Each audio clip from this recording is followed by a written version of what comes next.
कहानी की शुरुआत में हम एक आदमी को देखते हैं जिसकी बॉडी पर एक खास क्रीम लगाई जा रही होती है। उसे बिल्कुल अंदाजा नहीं होता कि उसे इतनी खौफनाक सजा मिलने वाली है। इसी दौरान गार्ड्स ने बिना कुछ समझे उसके गले में एक काउंटडाउन टाइमर लटका दिया और उसकी बांह पर एक मजबूत स्टील रिंग कस कर बांध दिया। अगले ही पल उन्होंने ट्रेन का एक होल खोला और बेरहमी से उसका हाथ होल से बाहर निकाल दिया। उसका हाथ उस होल से बाहर जाते ही उसकी दर्दनाक चीखें पूरे कंपार्टमेंट में फैल जाती हैं। लेकिन सिर्फ 2 सेकंड के अंदर ही अचानक उसकी चीखें खत्म हो गईं, क्योंकि बाहर का टेम्परेचर -200 डिग्री होता है। उस आदमी की बांह उस बर्फ की वजह से जमकर सख्त हो चुकी थी। जैसे ही टाइमर खत्म हुआ, गार्ड्स ने उसका हाथ उस होल से अंदर खींच लिया। एक गार्ड ने जब चम्मच से उसका हाथ चेक किया तो वह पूरी तरह लोहे का बन चुका था। तभी अचानक एक गार्ड ने अपना भारी लोहे का हथौड़ा उठाया और उसके जमे हुए हाथ के बीच से टुकड़े टुकड़े कर दिए। अपना हाथ धड़ से अलग होते ही वह आदमी वहीं पर तड़पने लगा। ये देखकर ट्रेन के अंदर बैठे गरीब लोगों के रोंगटे ही खड़े हो जाते हैं। वो ये सब खामोशी से देख रहे होते हैं, लेकिन वो वहाँ कुछ कर भी नहीं सकते थे, क्योंकि यह वो दौर है जब पूरी जमीन बर्फ की चादर में दब चुकी थी। इंसानियत का लगभग 99% हिस्सा सर्दी की वजह से खत्म हो चुका था और जो कुछ लोग बच गए थे वही सिर्फ इस लगातार चलने वाली ट्रेन में पनाह लिए हुए हैं, जो पिछले 15 सालों से रुकने का नाम नहीं लेती और इस जमी हुई दुनिया में गोल गोल घूम रही होती है। और अगर यह ट्रेन गलती से भी रुक गई तो इसका इंजन बर्फ की वजह से जम जाएगा और ट्रेन के अंदर बसे पूरे के पूरे लोग मारे जाएंगे। दरअसल इस ट्रेन के अंदर पूरी दुनिया बसी हुई थी। हर सेल एक अलग क्लास का था। सबसे पीछे टेल सेक्शन होता है, जहाँ पूरे 1000 गरीब और बदकिस्मत लोग थे। इन सब की जिंदगी किसी जेल से कम न थी। यहाँ न साफ सफाई होती और न ठीक से खाना। इन बेचारे लोगों को जिंदा रहने के लिए बस एक काले रंग की प्रोटीन बार दी जाती थी, जिसे खाकर वो अपना दिन गुजारते थे। उससे अगले वाले सेल में सब मिडिल क्लास लोग थे। लेकिन यहाँ के लोगों की जिंदगी गरीब लोगों से कहीं हद तक बेहतर थी, क्योंकि इन्हें यहाँ खाने के लिए साफ खाना मिलता था और पीने के लिए साफ पानी। इसके बाद आता है फर्स्ट क्लास सेल, जहाँ अमीर और VIP लोग रहते हैं। क्योंकि इन लोगों ने काफी तगड़ी रकम देकर टिकट खरीदा था, इसलिए इस सेल के सब लोगों को लग्जरी रहन सहन और VIP खाना दिया जाता और इन सब लोगों का ट्रेन के सिस्टम पर पूरा का पूरा कंट्रोल था। ये जो चाहें वो कर सकते थे। तभी सुबह हुई और 2 गार्ड सेल के अंदर पहुंच गए। उन्हें वायलिन बजाने के लिए एक माहिर आदमी चाहिए था। ये सुनते ही एक बूढ़ा आदमी आगे बढ़ा। उसने कहा कि वह और उसकी बीवी दोनों वायलिन बजाना जानते हैं, लेकिन गार्ड्स को सिर्फ एक ही बंदा चाहिए था। लेकिन वो बूढ़ा आदमी अपनी बीवी के साथ ही जाना चाहता था, इसलिए उसने अपनी पत्नी को छोड़कर जाने से सीधा मना कर दिया। ये सुनते ही एक गार्ड ने उसकी बीवी पर हमला करके उसका हाथ तोड़ दिया और उस बूढ़े को जबरदस्ती वहाँ से ले जाते हैं। ये मंजर देखकर वहाँ खड़े सब लोगों का गुस्सा फूट पड़ा, लेकिन वो बेचारे उन गार्ड्स के सामने कुछ भी नहीं कर सकते थे। इसी दौरान हम एक आदमी कर्टिस को देखते हैं, जो अपने दोस्त एडगर के साथ मिलकर चुपचाप कुछ ढूंढ रहा था। तभी एक औरत तान्या ने उसे इशारा करके बताया कि वो चीज उसके बेटे के पास है। कर्टिस ने किसी तरह करके उस बच्चे से वो काली बार ले ली। ये वही बार है जो इस सेल के अंदर मौजूद सब लोगों को दी जाती है। दरअसल वो लोग इस प्रोटीन बार के अंदर छुपे हुए सीक्रेट मैसेज ढूंढ रहे थे, क्योंकि ये संदेश ट्रेन के सबसे आगे वाले सेल से किसी नामालूम इंसान के जरिए भेजे जा रहे थे। टेल सेक्शन के लोग इतनी बुरी हालत में जी रहे थे कि उनके लिए ये छोटे छोटे संदेश ही जीने की आखिरी उम्मीद थे। कर्टिस ने तुरंत उस बार को बीच से काटा और बार के अंदर छुपा हुआ एक छोटा सा कैप्सूल बाहर निकाला। कैप्सूल के अंदर एक मैसेज होता है। कर्टिस ने उस मैसेज को सीधा एक आदमी गिलियम को दे दिया, क्योंकि गिलियम टेल सेक्शन का सबसे पुराना और समझदार इंसान था। इस बार जो मैसेज आया था उसमें सिर्फ और सिर्फ एक नाम नामगुंग मिंसू लिखा हुआ था, और शायद ये नाम ही उनकी किस्मत बदलने वाला था। नामगुंग मिंसू वो आदमी जिसने खुद इस ट्रेन के सिक्योरिटी सिस्टम्स डिजाइन किए थे, लेकिन उसकी बदकिस्मती कि अब यहाँ की पुलिस ने उसे ही ट्रेन के जेल सेक्शन में कैद कर रखा है। यहाँ अब कर्टिस गिलियम के साथ मिलकर एक प्लान बनाता है कि अगर हमें यहाँ से आजादी चाहिए तो हमें किसी भी तरह करके नामगुंग को जेल से बाहर निकालना होगा, क्योंकि वही एक आखिरी रास्ता है। हम उसकी मदद से एक एक करके ट्रेन के सारे दरवाजे खोलते हुए सीधा इंजन तक पहुंच जाएंगे। अगर इंजन उनके कंट्रोल में आ गया तो सिर्फ ट्रेन ही नहीं बल्कि वो सब इस ट्रेन को अपने काबू में करके सीधे फर्स्ट सेल के अंदर जा सकते थे। लेकिन आज सब कुछ बदलने वाला था। उसी रात सेल के अंदर एक औरत मेसन आती है। इस बार उनकी डिमांड और भी ज्यादा खौफनाक थी। उन्हें एक बच्चा चाहिए था। उस औरत ने आते ही सब बच्चों की हाइट मापना शुरू कर दी। ये देखते ही तान्या अपने बेटे को अपने पीछे छुपा लेती है, लेकिन तभी मेसन उसे देख लेती है और सारे गार्ड जबरदस्ती उस बच्चे को खींचकर वहाँ से ले जाते हैं। ये बच्चा वो लोग क्यों लेकर गए ये हमें आगे जाकर पता चलेगा। जैसे ही एंड्रू ने उसे जाते हुए देखा, उसका गुस्सा फूट पड़ा। उसने सब गार्ड्स पर हमला करके उस मेसन के सर पर अपना जोरदार जूता दे मारा, लेकिन मेसन बिना कुछ कहे उस बच्चे को लेकर वहाँ से चली जाती है। कुछ ही देर बाद सब गार्ड्स वापस आकर एंड्रयू को अपने साथ ले जाते हैं, क्योंकि अब उसकी सजा का समय आ चुका था। ये वही सजा थी जो हमने कहानी की शुरुआत में देखी थी। एंड्रयू का हाथ जैसे ही ट्रेन से बाहर गया, ठीक 2 मिनट के अंदर ही अंदर उसका हाथ तड़पती हुई बर्फ ने लोहे की तरह जमा दिया। गार्ड्स ने बिना किसी रहम के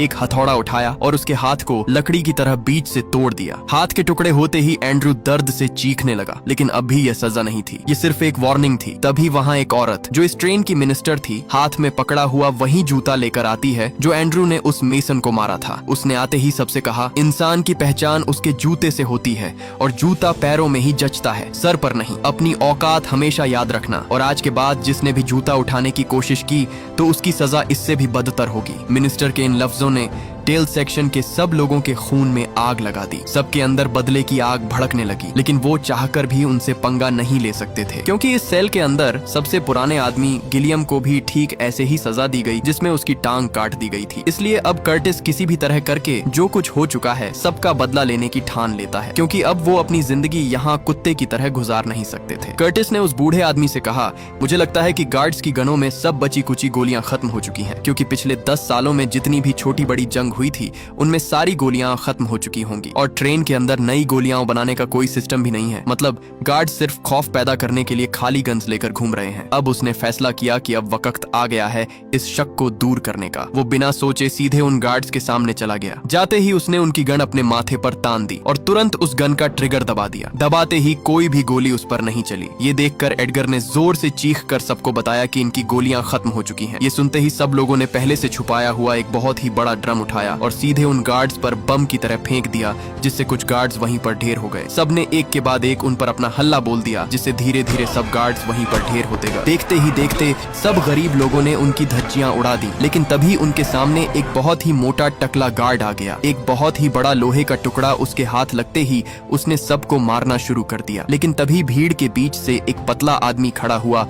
आज उसका बदला लेने का समय आ चुका था। वो सीधा उसकी तरफ दौड़ पड़ा। मौका देखते ही उसने उस टकले के अंदर चाकू घोंप दिया और उसके पास पड़ी सारी चाबियां बाहर निकाल ली। चाबियां हाथ लगते ही वो सब जेल सेक्शन तक पहुंच गए। वहां जाते ही उन्होंने सबसे पहले नामगूंग मिन्सू को आजाद करके उस सेल से बाहर निकाला, लेकिन वो आदमी सेल के अंदर पूरी तरह से बेहोश पड़ा था। काफी देर तक उठाने के बाद भी वो आदमी नहीं उठा। आखिरकार उन्होंने अपना दिमाग लगाया और तभी कर्टिस ने कुछ गोलियां बाहर निकाली। ये गोलियां कोई खाने की चीज नहीं थी, बल्कि ये क्रोनोल टैबलेट थी, जिसकी वजह से सब नशे में धुत पड़ जाते हैं। जैसे ही कर्टिस ने वो गोलियां उसे सूंघाई, वो तुरंत उठ पड़ा। उसकी बेटी के अंदर भी एक खास बात थी, और वो ये कि बंद सेल के पार भी वो पूरी तरह सुन सकती थी कि वहाँ क्या हो रहा है और क्या नहीं। उठते ही कर्टिस ने उससे कहा कि अगर तुमने हमारी मदद की तो तुम्हें हर दरवाजा खोलने के बदले एक क्रोनोल गोली दी जाएगी। ये डील सुनते ही उसने अपना काम शुरू कर दिया और कुछ ही देर बाद उसने वो सबसे पहला दरवाजा खोल दिया। दरवाजा खोलते ही वो सबसे पहले किचन वाले सेल में पहुंचे, जहाँ कोई भी नहीं था। उनके सामने एक ऐसी चीज आई जो उन्होंने सालों से नहीं देखी थी, खिड़कियां, और उन खिड़कियों से आती हुई सूरज की रोशनी। 17 साल बाद उन गरीब लोगों ने अपने सामने पहली बार रोशनी देखी। उसी पल उन्हें याद आया कि दुनिया कभी अंधेरी ही नहीं थी। अपने सामने बाहर की दुनिया देखकर उनकी खुशी का कोई ठिकाना नहीं था। अब उन्हें अपनी जिंदगी जीने की आखिरी आस भी लग चुकी थी। वो तुरंत अगले सेल में पहुंचते हैं,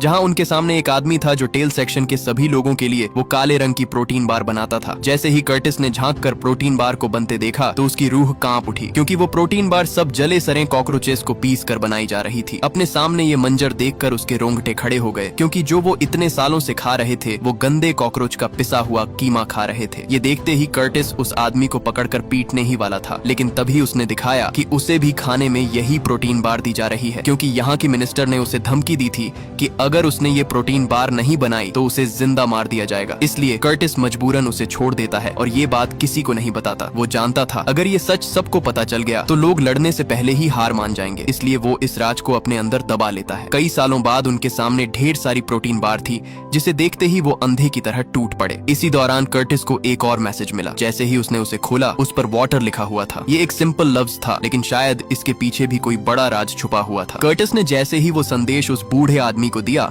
उसे तुरंत समझ आ गया कि अब उन्हें ट्रेन के वाटर सप्लाई सेक्शन तक पहुंचना होगा। ये ट्रेन का सबसे अहम हिस्सा था। अगर वो यहाँ उस हिस्से को अपने नियंत्रण में कर लेते हैं तो वो सब फर्स्ट क्लास वालों का पानी बंद करके उनसे अपनी बात मनवा सकते थे और बिजनेस क्लास वाले सेल में अपनी जगह बना सकते थे। लेकिन ये काम जितना सोचने में आसान लग रहा था उतना ही मुश्किल था। जब वो लोग अगला दरवाजा खोलने के लिए तैयार खड़े थे, तभी उस लड़की को खतरा महसूस हो गया। उसने उन्हें दरवाजा खोलने से मना किया, लेकिन तब तक उन्होंने आधा दरवाजा खोल दिया था। जैसे ही वो दरवाजा खुला, उनके सामने गार्ड्स का पूरा झुंड अपने हाथ में हथियार पकड़े खड़ा था। उन्होंने बिना सोचे सब गरीब लोगों पर अंधाधुंध कोल्हाड़ियों की बरसात कर दी। वो गार्ड गार्ड्स एक के बाद एक सब लोगों को चीरते जा रहे थे। बेचारे गरीब लोगों की तादाद बहुत कम थी, इसलिए वो ज्यादा देर तक टिक नहीं पाए और सब वहीं मरते गए। देखते ही देखते पूरा सेक्शन लाशों से भर गया। इसी दौरान एक गार्ड आया। उसने आकर ऐलान किया कि ट्रेन कुछ ही देर बाद सायरन ब्रिज से गुजरने वाली है। जैसे ही ट्रेन ब्रिज पर चढ़ने लगी, सब गार्ड्स ने अचानक हैप्पी न्यू ईयर चिल्लाना शुरू कर दिया, क्योंकि हर साल ये ट्रेन पूरी दुनिया का चक्कर लगाकर उस ब्रिज से गुजरती थी। थोड़ी ही आगे आने पर ट्रेन के सामने बर्फ की बड़ी चट्टान थी जिससे ट्रेन टकराने वाली थी। ट्रेन तेजी से उसकी तरफ बढ़ने लगी और कुछ ही देर बाद ट्रेन उस चट्टान के पास पहुंच गई। पहुंचते ही वो ट्रेन उस चट्टान को चीरते हुए ब्रिज से आगे निकल जाती है। उस झटके की वजह से पूरा कंपार्टमेंट हिल जाता है। इसी दौरान वो लड़की जब खिड़की के पास जाकर नीचे झांकती है, तब नीचे बर्फ उसे पिघलती हुई साफ दिखाई दे रही थी। मतलब बाहर की दुनिया शायद वापस जिंदा हो रही थी। ये देखकर उसके अंदर एक छोटी सी उम्मीद जाग उठी। लेकिन तभी वो मिनिस्टर वहाँ आ जाती है। उसने आते ही सबसे कहा कि तुम लोगों को डूब कर मर जाना चाहिए। विलफोर्ड की ही वजह से तुम लोग अभी तक जिंदा हो। अगर वो न होते तो तुम लोग आज कुत्ते की मौत मर चुके होते। दरअसल विलफोर्ड वो शख्स है जिसने ट्रेन को इंसानियत का आखिरी ठिकाना बनाया, मगर बदले में उसने पूरी ट्रेन को एक नर्क में बदल दिया। उसने ट्रेन वाले टेल सेक्शन के लोगों की हालत कुत्ते से भी बदतर कर दी थी। उस मिनिस्टर ने उनसे आखिरी बार कहा कि अब सजा के तौर पर 17% लोगों को खत्म करने वाले हैं। उसने कहा कि अब आगे एक बहुत ही बड़ी अंधेरी टनल आने वाली है जिससे ट्रेन गुजरेगी। ये सुनते ही सब गार्ड्स ने नाइट विजन पहन लिए। तभी कर्टिस ने सबको नीचे झुकने को कहा। जैसे ही ट्रेन टनल में घुसी, सब गार्ड्स ने सब गरीबों को मारना शुरू कर दिया। सब बेचारे गरीब लोग उनका शिकार बनते जा रहे थे। एक के बाद एक सब वहीं पर ढेर होते गए। इसी दौरान कर्टिस ने सबको जोर से आवाज दी, चैन, हमें आपकी जरूरत है। चैन, माचिस लेके आओ। चैन। ये सुनकर सब वहाँ मशालें लेकर उनकी तरफ बढ़ने लगे। जैसे ही सब वहाँ पहुँचे, पूरा सेक्शन रोशनी से जल उठा। इसी का फायदा उठाकर सब गरीबों ने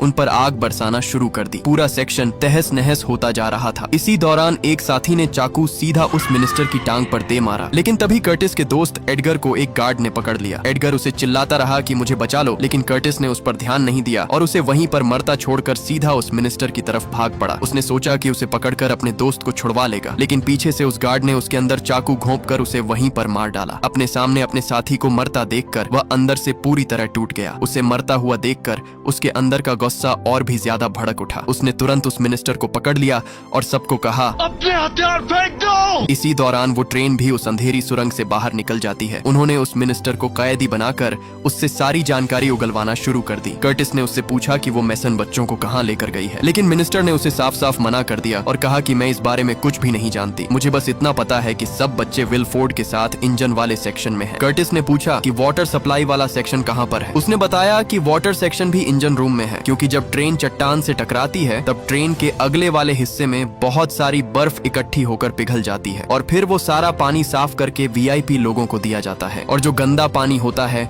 वो गरीब मतलब तुम लोगों को दिया जाता है। ये सुनते ही वही आदमी भाग कर आता है जिसका बाजू इस औरत ने कटवाया था। वो पूरी तरह गुस्से से जल रहा था। वो उसे मारने ही वाला था। तभी उस औरत ने बताया कि तुम लोग मेरे बगैर इंजन रूम तक नहीं पहुंच सकते, क्योंकि इंजन रूम सिर्फ मैं ही जानती हूँ। अगर मैं मारी गई तो तुम लोग हमेशा के लिए यहाँ फंसकर मर जाओगे। इसलिए वो सब उसे अपने साथ लेकर आगे के सेक्शन में पहुंच गए, जहाँ आते ही सब कुछ बदल जाता है। ये कोई ट्रेन का हिस्सा नहीं लग रहा होता, बल्कि एक अलग ही दुनिया थी। यहाँ हर तरफ हरियाली थी, छोटे छोटे बाग जहाँ ताजा फल और सब्जियां उगी हुई थी। ये देखते ही गरीब लोग बेचारे हैरान रह जाते हैं। जैसे ही वो अगले सेक्शन में घुसे तो उनकी रूह कांप उठी, क्योंकि उनके सामने एक बहुत ही बड़ा सा एक्वेरियम था जिसमें मछलियां इधर उधर तैर रही होती हैं। यही नहीं, आगे जाते ही उनके सामने एक बड़ा रेस्टोरेंट था। उन्हें खाने के लिए खाना दिया गया और आखिरकार आज 17 सालों में पहली बार गरीब लोगों ने प्रोटीन बार्स की जगह सुशी खाई। खाना मिलते ही वो उस पर अंधे की तरह टूट पड़े। जैसे ही वो मिनिस्टर खाना खाने वाली थी, अचानक कर्टिस ने उसके मुंह पर चम्मच दे मारी, क्योंकि उसे उनके साथ हुआ जुल्म याद था। तभी उसने वही काले रंग की प्रोटीन बार निकाली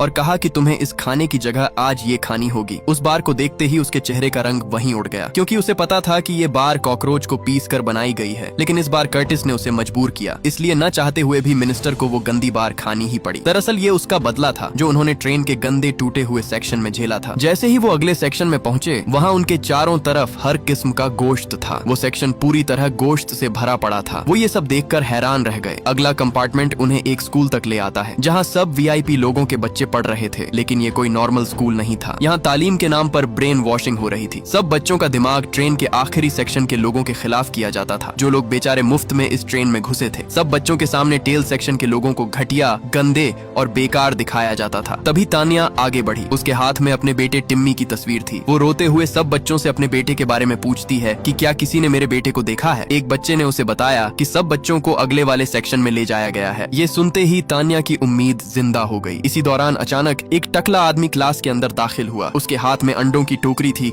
जो पूरी तरह अंडों से भरी हुई थी। दरअसल ये सब अंडे नए साल की खुशी में बांटे जा रहे थे। वो टकला सब अंडे बारी बारी सब लोगों को बांट रहा था। टेल सेक्शन के लोग ये देखकर हैरान रह जाते हैं, क्योंकि आज से 17 साल पहले उन्होंने अंडे का नाम तक नहीं सुना था। ये अंडे उन्होंने आज पहली बार देखे, क्योंकि ये सब बेचारे 17 साल से ट्रेन के टूटे फूटे सेक्शन में रह रहकर तकरीबन खत्म ही हो चुके थे। वो टकला सब लोगों को अंडे देता जा रहा था, लेकिन उन्हें क्या पता कि ये उसकी बहुत बड़ी चाल है। अगले ही पल अचानक उस टकले ने टोकरी के अंदर हाथ डाला और अपनी मशीन गन बाहर निकाली। गन निकालते ही उसने सब गरीब लोगों को मारना शुरू कर दिया। इसी दौरान क्लास की टीचर ने भी अपनी गन निकाली और सबको भूनना शुरू कर दिया। एक ही सेकंड में पूरा क्लासरूम लाशों के ढेर से भर गया। इस बीच गोली सीधा उसी आदमी को जा लगी जिसका बाजू काटा गया था। तभी सब गार्ड्स भी अंदर आ घुसे। इधर वो टीचर भी सबको मारती जा रही थी, लेकिन तभी मौके पर एक साथी ने चाकू सीधा उसकी गर्दन में दे मारा, जिससे वो वहीं पर मारी जाती है। जैसे ही कर्टिस ने मुड़कर कैमरे की तरफ देखा तो वहाँ गार्ड्स का लीडर उसी बूढ़े आदमी गिलियम को पकड़े हुए था। उसने अगले ही पल उस बूढ़े आदमी को वहीं पर गोली से भून दिया। ये देखते ही उसका गुस्सा अंदर से फूट पड़ा। उसने तुरंत मशीन गन उठाई और बिना सोचे उस मिनिस्टर का काम वहीं पर तमाम कर दिया। अब वहाँ सिर्फ 3 लोग, कर्टिस, नामगूंग और योना ही बचे थे, और अब वो सीधे आगे इंजन रूम की तरफ बढ़ते हैं। वो आगे आगे सीधे अगले सेक्शन में घुसते जा रहे थे, जहाँ उनके सामने अस्पताल, दर्जी, ब्यूटी पार्लर सब कुछ भरा पड़ा था। जैसे ये ट्रेन नहीं बल्कि एक चलता फिरता लग्जरी शहर हो। एक कंपार्टमेंट में सब अमीर लोग पार्टी में धुत पड़े थे। कर्टिस अपने साथियों के साथ आगे बढ़ ही रहा था, तभी ट्रेन की दूसरी तरफ से गार्ड्स का लीडर उन पर अंधाधुंध फायर करने लगा। आगे से कर्टिस ने भी फायर किया, लेकिन उसका फायर बेकार था, क्योंकि उसकी गन छोटी होने की वजह से वो गोलियां ज्यादा दूर तक नहीं जा पा रही थीं। जैसे ही वो आगे बढ़े, सामने से वही गार्ड्स आकर उन पर अंधाधुंध फायर कर डालते हैं। इस अफरा तफरी के बीच गार्ड लीडर ने कर्टिस को काबू कर लिया और मौका देखते ही उसे चाकू घोंपने ही वाला था। अचानक एडगर ने अपना हाथ आगे कर लिया, जिससे उसकी जान बच गई, लेकिन किसी तरह करके उस गार्ड ने उसे पकड़ लिया और चाकू सीधा उसके अंदर घोंप दिया, और आखिरकार कर्टिस का करीबी दोस्त अपनी जान की बाजी हार ही गया। इसी दौरान जब कर्टिस ने उठकर उस औरत तानिया को देखा, तब वो अपनी जिंदगी की आखिरी सांसें ले रही थी, क्योंकि उसे भी गोली लग चुकी थी। उसने कर्टिस से कहा कि चाहे कुछ भी हो जाए, मगर तुमने मेरे बेटे की जान बचाकर ही आना है। ये कहते ही तानिया वहीं पर मर जाती है। अपने सब साथियों को मरता देखकर उसका गुस्सा फूट पड़ा और बिना सोचे इंजन रूम के दरवाजे को पीटना शुरू कर दिया। वो जोर जोर से उसे तोड़ने की कोशिश करता है, लेकिन बिना चाबियों के वो दरवाजा कहाँ खुलने वाला था। नामगूंग ने उससे कहा कि हम चाह कर भी इंजन रूम तक नहीं जा सकते। तभी उसने इशारा करके बताया कि अगर हम इस दरवाजे को खोल लेते हैं तो इस ट्रेन से बाहर निकला जा सकता है। लेकिन कर्टिस ने उससे कहा कि ये बात जितनी कहने में आसान है उतनी ही मुश्किल है, क्योंकि अगर हम दोनों बाहर निकल भी गए तो बाहर जमा देने वाली बर्फ हमें जिंदा मार डालेगी। आगे से नामगूंग ने कहा कि समझो हमारा काम हो गया, क्योंकि बाहर का तापमान धीरे धीरे कम हो रहा है। मैंने उस दिन ट्रेन से बाहर जब देखा, तब मुझे बर्फ के नीचे फंसा हुआ जहाज का मलबा साफ दिखाई दे रहा था, जो दुनिया तबाह होते समय क्रैश हो गया था। मतलब बाहर का तापमान कम पड़ता जा रहा है, हम यहाँ से भाग सकते हैं। इसी दौरान उसने क्रोनोल से बना हुआ बहुत ही बड़ा टुकड़ा दिखाया, जो वो कई सालों से इकट्ठा कर रहा था, क्योंकि उसे पता था कि एक न एक दिन ये उसके बहुत काम आने वाला है, क्योंकि अगर इसे ज्यादा मात्रा में इस्तेमाल किया जाए तो ये एक बहुत ही बड़े बम की तरह फट सकता है। अगर हम इसे दरवाजे पर लगाकर फोड़ दें तो दरवाजा फट जाएगा और हम इस कैद से आजाद हो जाएंगे। इससे पहले वो वहाँ कुछ कर पाते, अगले ही पल इंजन रूम से वही औरत बाहर निकली जिस पर एंड्रयू ने जूता फेंका था। आते ही उसने उस नशेड़ी आदमी नामगूंग पर गोली चला दी, जिससे वो वहीं पर ढेर हो गया। आखिरकार वो कर्टिस को इंजन सेक्शन तक ले आती है, जहां उसका सामना विलफोर्ड से होता है, वही आदमी जिसने इस ट्रेन के टेल सेक्शन वाले लोगों की जिंदगी कुत्ते की तरह कर दी थी। वो कर्टिस का वेलकम करता है। फिर उसने उसके सामने असली सच खोलना शुरू कर दिया। उसने बताया कि वो सारे मैसेज टेल सेक्शन में वो खुद जानबूझकर भेजता था, ताकि ट्रेन के लोगों के बीच जंग करवा सके, जिससे ट्रेन की पॉपुलेशन ज्यादा न बढ़े और ये ट्रेन ज्यादा देर तक चल सके। ये सुनते ही कर्टिस का गुस्सा फूट पड़ा, लेकिन अब वो वहाँ कुछ भी नहीं कर सकता था। दूसरी तरफ हमें नामगूंग दिखाई देता है, जो अभी भी जिंदा था, क्योंकि गोली उसके हाथ पर लगी थी, जिसकी वजह से वो बच गया। उसके सामने सब VIP लोग खड़े थे और उसने और उसकी बेटी ने बिना सोचे सबको भूनना शुरू कर दिया, क्योंकि इन्हीं की वजह से ये पिछले 17 सालों से कैद में थे। थोड़ी ही देर बाद सब VIP लोगों की बहुत बड़ी तादाद उनकी तरफ बढ़ने लगी। नामगूंग ने अपनी बेटी को आवाज लगाई कि जल्दी से ट्रेन के दरवाजे पर लगे क्रोनोल पर आग आग लगाओ। ये सुनते ही उसकी बेटी सीधा कर्टिस से माचिस की डिब्बी लेने के लिए भाग पड़ी, लेकिन तभी उसे नीचे से किसी की हलचल की आवाज सुनाई देने लगी। जैसे ही उन्होंने वो फ्लोर खोला तो नीचे वाला नजारा देखकर वो दोनों दंग रह गए, क्योंकि नीचे वही बच्चा था जिसे उस दिन पकड़कर लाया गया था और वो ट्रेन का इंजन चला रहा था, क्योंकि इस ट्रेन को हर साल एक बच्चा चलाता था। इस ट्रेन के मालिक विलफोर्ड ने तो हद ही पार कर दी, जैसे वो बच्चा इंसान नहीं बल्कि इस ट्रेन का स्पेयर पार्ट हो। ये देखकर कर्टिस का गुस्सा 7वें आसमान तक पहुंच गया। उसने सीधा एक जोरदार मुक्का कसके उसके मुंह पर दे मारा और अपना पूरा जोर लगाकर उसे पीटना शुरू कर दिया। उसने तुरंत वो माचिस योना को दी और जल्दी से टिम्मी को बाहर खींचने लगा। किसी तरह करके उसने उसे बाहर निकाल ही लिया। उसी मौके पर योना ने क्रोनोल को आग लगा दी। आग लगते ही वो दरवाजा जोरदार बम की तरह फट गया। ब्लास्ट इतना खतरनाक था कि ट्रेन के आसपास की बड़ी बड़ी बर्फ की चट्टानें हिल पड़ी और सीधा उस ट्रेन पर आ गिरी। चट्टानों के गिरते ही ट्रेन पटरी से उतर गई और उसके सभी कंपार्टमेंट एक के बाद एक टूटकर बिखरने लगे। लोहे, आग, बर्फ सब कुछ एक ही जगह पर तबाही में बदल गया। इस हादसे में ट्रेन के लगभग सारे लोग खत्म हो जाते हैं। जैसे ही योना को होश आया उसने हर तरफ देखा, लेकिन उसके पिता और कर्टिस कहीं नहीं दिखाई दिए। वो जोर जोर से चीखने लगी, लेकिन तब तक बहुत देर हो चुकी थी। उस बम की वजह से सब लोगों के टुकड़े टुकड़े हो गए और खुशकिस्मती से उस मलबे के बीच टिम्मी और योना ही बच पाए। दोनों ने धीरे धीरे पहली बार अपने कदम बर्फ के बीच रखे। बाहर निकलते ही उनके चारों तरफ सिर्फ मलबा और बर्फ की बड़ी बड़ी चट्टानें थीं। दूर दूर तक वहाँ किसी इंसान का नामो निशान तक नहीं था। इसी दौरान उन्हें दूर एक सफेद भालू दिखाई दिया जो बर्फ के बीचों बीच जिंदा खड़ा था, और वही सबसे बड़ी निशानी थी, क्योंकि सच में ही बर्फ पिघल रही थी और यही उनकी आखिरी उम्मीद थी जीने की। और इसी उम्मीद के साथ ये कहानी यहीं खत्म हो जाती है। अगर आपको ये वीडियो अच्छी लगी हो तो इस वीडियो को लाइक और हमारे चैनल को सब्सक्राइब जरूर कीजिएगा।